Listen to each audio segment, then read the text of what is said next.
Gracias, le traemos ahora la segunda parte de ese video anterior en cuanto a Mahoma y el Islam, historia y geopolítica. Pero también le pedimos al principio de este video que por favor se suscriban a nuestro canal.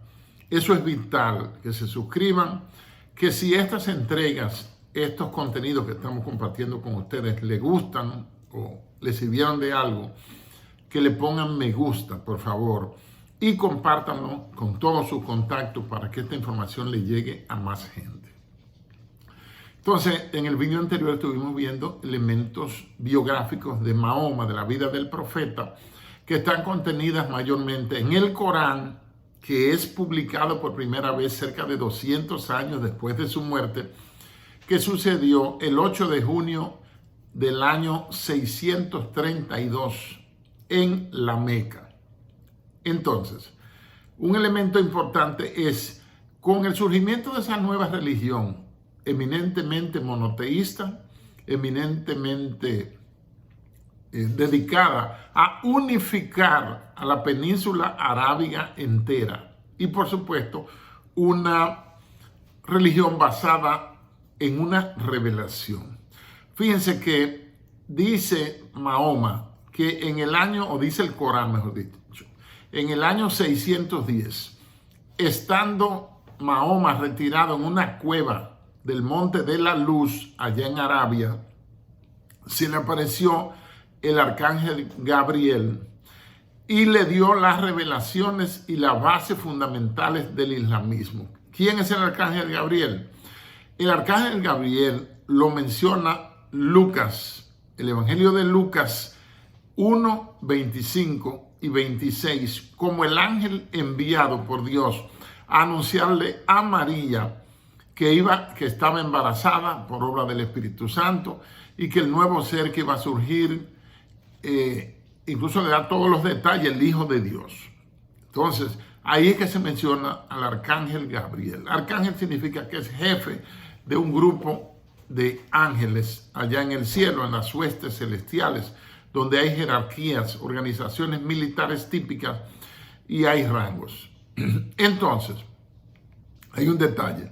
El único de los 4 evangelios que conocemos como ortodoxos, tanto en el canon católico como en el canon protestante, y hay que tener presente que la Biblia que usamos los protestantes fue compilada por 2 católicos, Casiodoro de Reina y Luciano de Valera, y Cipriano de Valera, perdón, en 1569, si la memoria no me falla. Entonces, ese es un dato muy importante. De los 4 evangelios, solamente Lucas es el que menciona el nombre del arcángel Gabriel. En San Mateo se habla de un ángel. En Marcos por igual o no se menciona. Y en San Juan tampoco se menciona. Pero el único que menciona me llama la atención. ¿Por qué?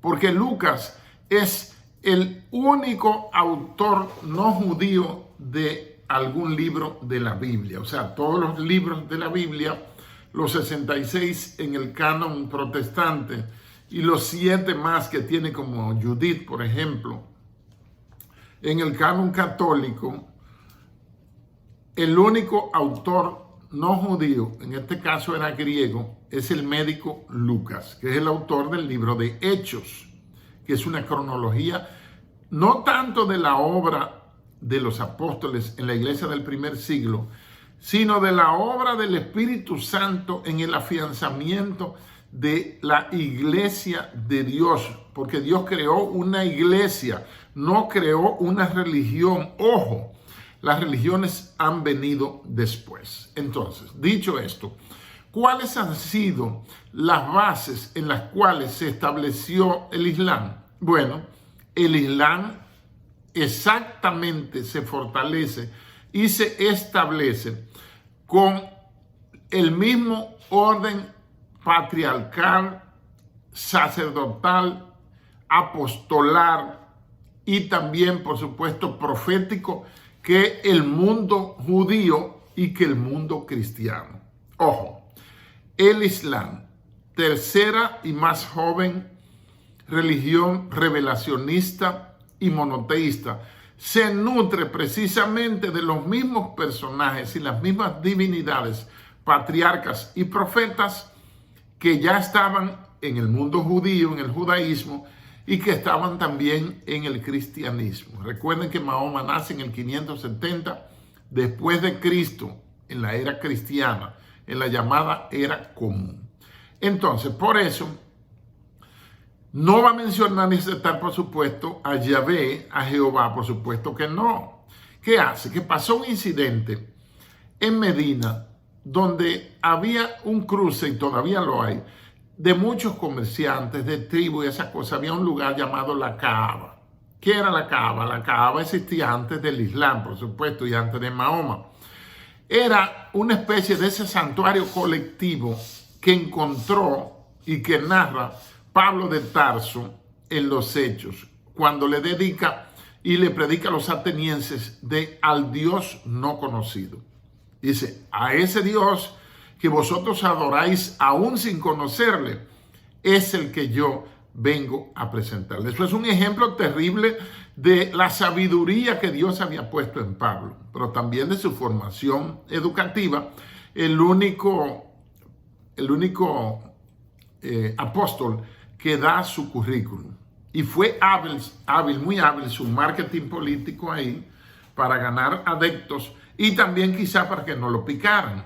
¿Qué pasó en la Kaaba? En la Kaaba entró Mahoma con sus tropas, con sus hordas, con sus seguidores, gente armada, y destruyó en el año 610, después de la revelación que tuvo con el arcángel Gabriel en el monte de la luz, destruyó todas las manifestaciones religiosas que estaban ahí en una especie de monoteísmo de colección, monoteísmo de antología. Y dejó solamente a Alá, que esa palabra Alá en árabe significa Dios. Por eso he dicho y he pensado hace unos años que la palabra ojalá, que aparece en boca de Pablo de Tarso en una de sus cartas, no debería aparecer en la Biblia. Alá, ojalá, es de quiera Dios, quiera Alá. Pues sí, él agarró y fundamentó las bases de un monoteísmo encabezado por Alá, reconociendo a Moisés, a Adán, a Aarón, a Josué, al rey David, a Salomón, por supuesto, a los padres fundadores, a Abraham, que no era judío. Abraham era iraquí. En la ciudad de Ur, del imperio caldeo asirio, de donde Jehová llamó a Abraham. Dice, sal de tu tierra y tu parentela a la tierra que yo te diré. Eso es Ur de los caldeos, no era judío, no es hebreo. Para que no se sorprendan, Abraham no era judío, métanse eso en la cabeza. Sino que el Ur de los caldeos queda a 24 kilómetros de la ciudad de Nasirilla en el actual Irak. Lo pueden buscar como un dato importante arqueológico que confirma la Biblia. Entonces, ¿cuáles fueron los que basó? Bueno, se basó en Abraham, se basó en Isaac, se basó en Jacob. Y difiere con respecto al Pentateuco, ojo, muy importante, difiere de qué? De que cambia el sábado que Dios estableció como día de descanso para el judaísmo y por extensión para el mundo, pero el mundo no lo cumple, solo lo cumplen los adventistas.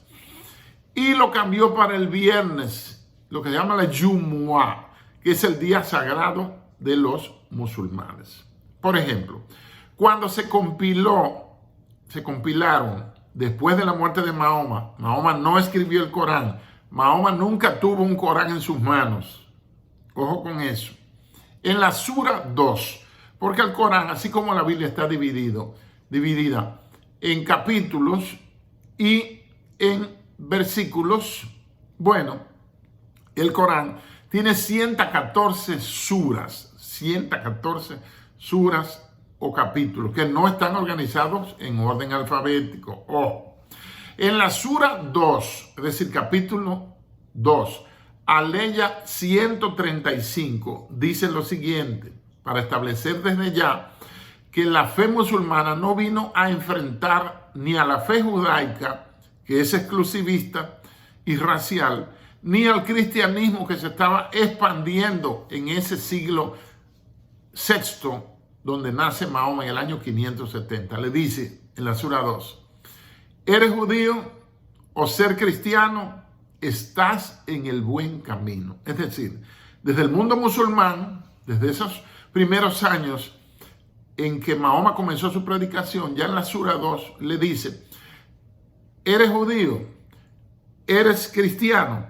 Estás en el buen camino. Después es que viene una especie de yihad violenta o la yihad superior para darle muerte a todo aquel que ellos consideren infieles, que no sea seguidor de las doctrinas del Mahoma. Entonces en el año 630, él muere en el 632, él entra en la Kaaba y hace esa limpieza y elimina todos los vestigios de politeísmo que había ahí, todos los dioses y divinidades que había.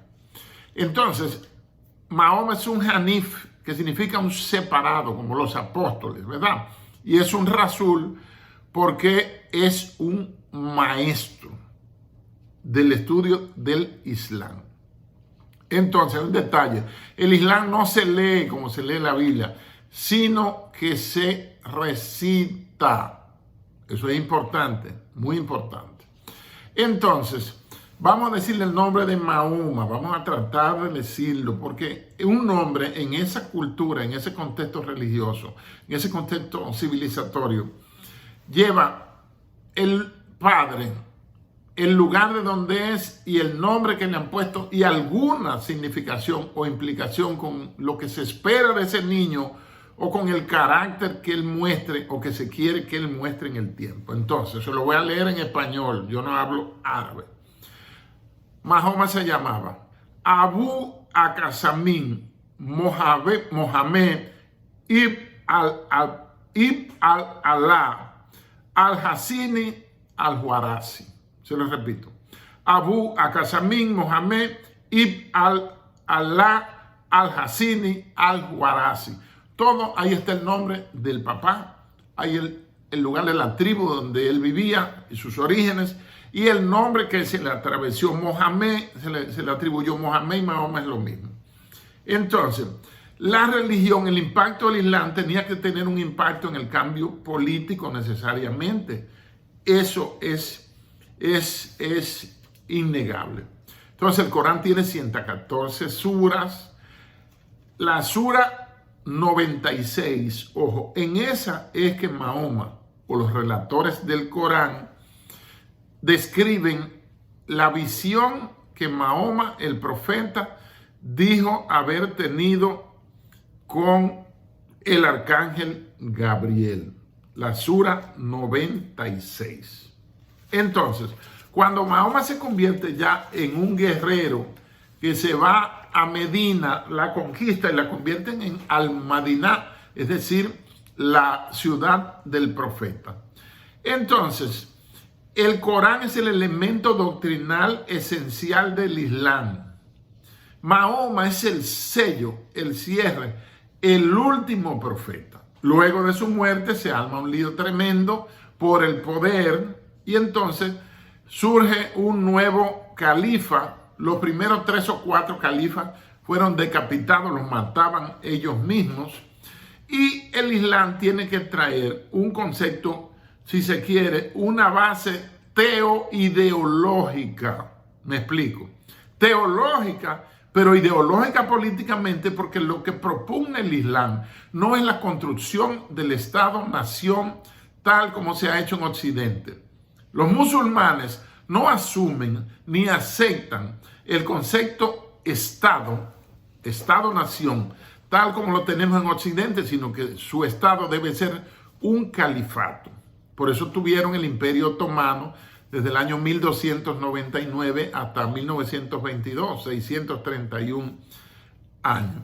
Entonces, el judaísmo coincide con la fe musulmana en el sentido de que son arrianos. Arrio era un rabino judío que no reconoció para nada a Jesucristo, no reconoció la divinidad, lo reconoció como un maestro quizá igual que él o quizá menos que él, pero el arrianismo se encarga de negar la divinidad de Jesucristo. Eso también lo hacen, por supuesto, los judíos, y en eso ellos coinciden. En la narrativa islámica hay muchos puntos, no solo los personajes, profetas, patriarcas y reyes que les mencioné, sino también hay un solo Dios único que es Alá. Ahí coincide con el judaísmo, en hecho de tener un solo Dios. No quiero decir que estén de acuerdo en que sea Alá o en que sea Yahvé. Ojo, uno. Además, hay una narración sobre la creación del mundo. Hay una narración sobre el juicio final. Hay un demonio contra el cual hay que luchar en la yihad interna, la yihad inferior, que es la yihad, la lucha personal, para no pecar, para vencer la tendencia al mal.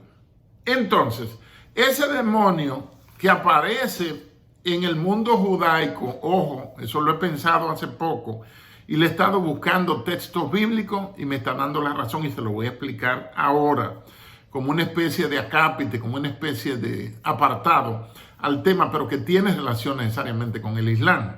Y es el siguiente. Si usted lee el libro de Génesis, aparece no el diablo y Satanás, sino aparece como la serpiente, que es la que engaña a Eva, la hace comer del árbol del centro del huerto, del árbol del bien y del mal, y el querido Adán también come y pecan los dos. De ahí para adelante, si ustedes observan, en todo el Pentateuco no aparece Satanás, ni diablo, ni Luzbel, ni Lucifer por ningún sitio. Para la concepción judaica, no hay esa misma idea de pecado que hay en el mundo cristiano, en el mundo del evangelio eterno. Ojo, no se habla de eso. ¿En qué consiste el pecado del pueblo? Los pecados del pueblo siempre eran que se apartaron de la voluntad de Dios, que levantaron lugares altos y templos a dioses ajenos, que ofrecieron sus hijos al fuego, a Moloch, que se casaron con mujeres no judías, porque es una sociedad multiendogámica, nada más se casan entre ellos. Y ese era el pecado del pueblo. Y cuando pasamos el Pentateuco entero, pasamos el libro de Jueces, que es enemistad, Jueces y Josué, con las naciones que eran paganas. ¿Pero por qué eran paganas? Ellos lo llamaban paganos porque no adoraban a Jehová, no practicaban el judaísmo que ellos mismos le habían prohibido practicar. Ojo, un ojo muy importante es. Ellos los mataban en guerras genocidas para quitarle la tierra. Todavía están en eso. Israel está en eso, de que salió del Éxodo, desde que salió de Egipto hasta ahora están peleando por tierra y poseyendo tierra y matando gente por tierra. Toda su vida ha sido eso. Analícenlo, no me lo crean, analícenlo. Entonces de ahí usted pasa a los libros como Esther, Ruth, Job, que es uno de los libros más antiguos, y ahí aparece el diablo. Desde Génesis, donde apareció, ahí aparece cuando vinieron todos los hijos de Dios y Satanás fue en representación del mundo. Y le dice Dios: ¿no has considerado a mi siervo Job un varón perfecto, recto, apartado del mal? Lo que indica que ahí aparece Satanás otra vez. Pero ¿qué pasa?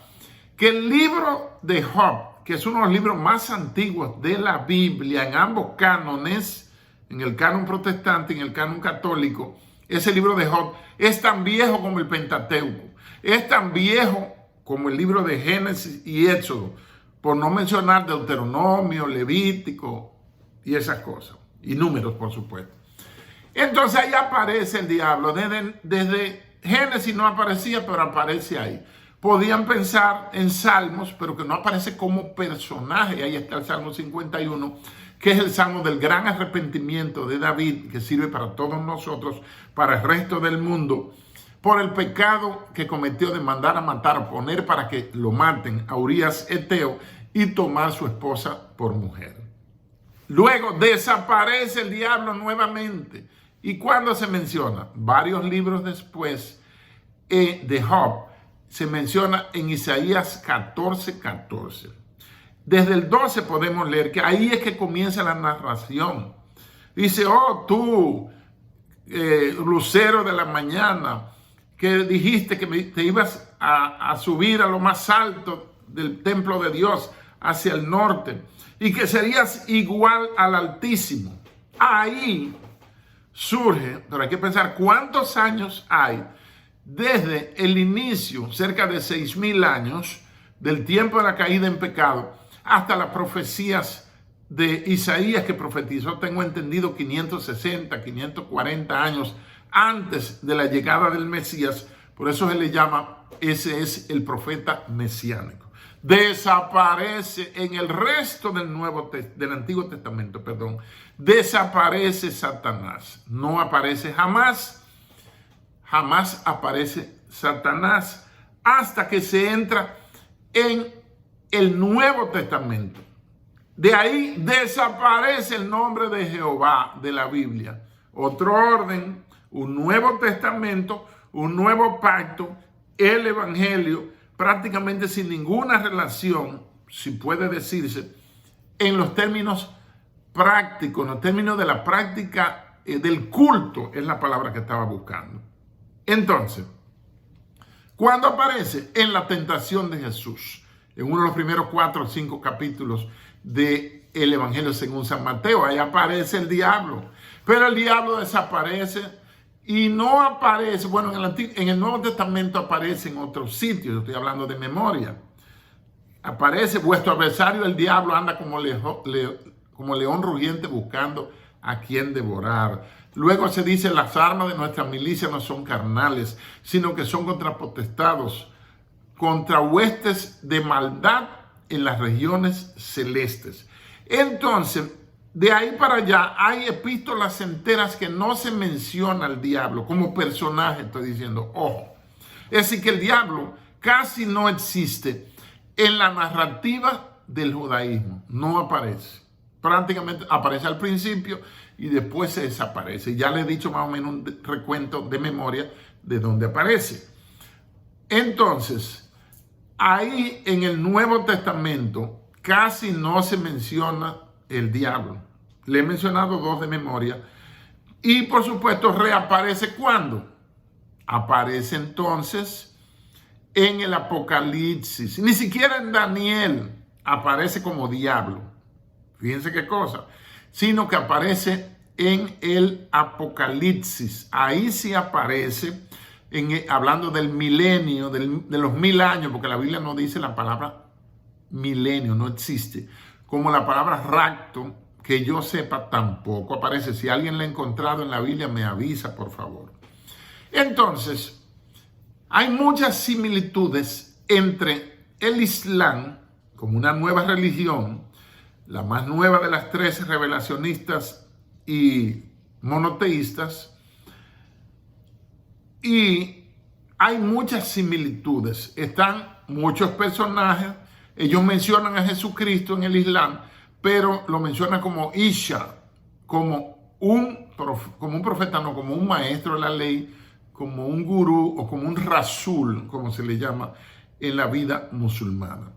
Entonces, hay muchas similitudes y de inicio en esa sura que mencionamos ahorita, no hay ninguna maldición ni ninguna condena contra los judaístas, contra los judaicos, los israelíes, los judíos, ni contra los cristianos.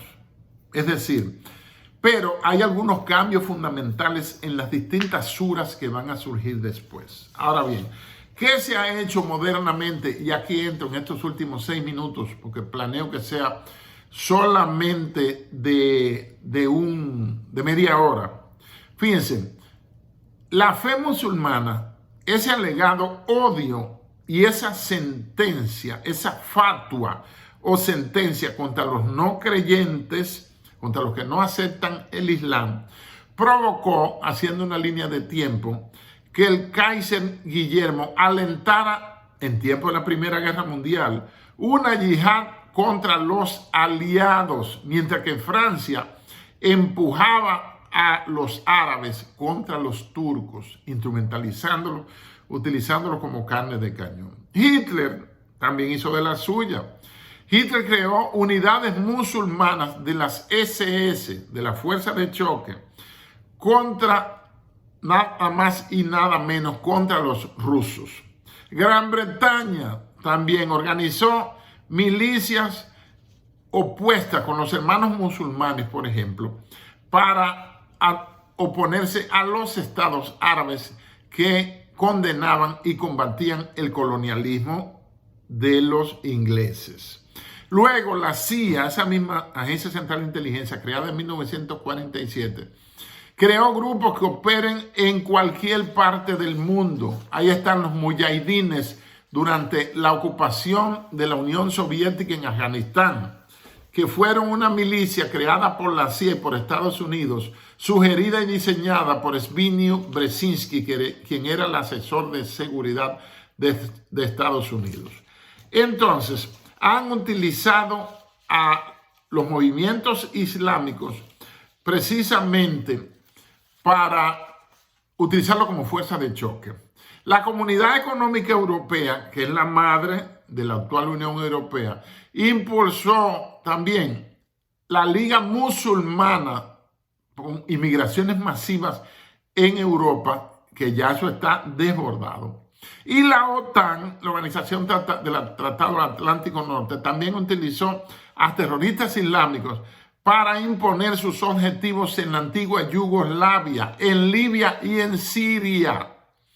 Israel también amamantó a Hamas, lo fortaleció, y ahí hay vídeos y declaraciones del primer ministro Benjamín Netanyahu hablando de su apoyo a la milicia de Hamas, con tal de ellos desarrollar su agenda de que no se establezca nunca un Estado palestino, dando cumplimiento a la resolución 181 bis del 29 de noviembre de 1947, ni tampoco a los acuerdos de Oslo. Y la agenda global sigue bombardeando inmigración musulmana a Europa. Entonces, en términos fundamentales o fundacionales, el Islam no tiene tanta diferencia con el judaísmo ni tampoco con la fe cristiana. Le da una especie de, le dice, están bien, están en el camino. Pero después es que hay cambios que han sido hechos, la mayoría después de la muerte de Mahoma en el 632, que han cambiado la ortodoxia, que han introducido nuevos dogmas, como ese de condenar a muerte en una fatua, en una sentencia de muerte, a todos los ciudadanos del mundo que no acepten el Islam como doctrina infalible de fe. Entonces, ahí está el principal problema, pero los poderes fácticos, los grandes poderes, las corporaciones, los gobiernos, las manos que mueven, ponen y quitan a los presidentes, a los reyes, a los emperadores, han utilizado y han logrado utilizar el desprecio occidental tradicional a todo lo islámico y el sectarismo islámico que nos hace ver a musulmanes, a árabes, y recuerden que el país que tiene mayor población musulmana no es árabe, sino que es Indonesia, para confundir talibán, terrorista, musulmán, islámico, como que son la misma cosa, y no es así. Los mismos principios morales de amor, eso de no hacerle el daño a nadie, eso de no hacerle al otro, al prójimo, lo que no quieren que nos hagamos nosotros, también lo predica el Islam. En principio es una religión, es una fe de amor con muchas y marcadas similitudes con el judaísmo y con la fe cristiana, con el evangelio de Jesucristo. Lo que pasa es que muchas veces cuando vamos a analizar algo y a compararlo, lo primero que nos enfocamos es en las diferencias, no en las similitudes que tengan. Espero que este video les haya gustado. Les reitero que se suscriban a mi canal y le den like a la campanita. Muchas gracias y bendiciones.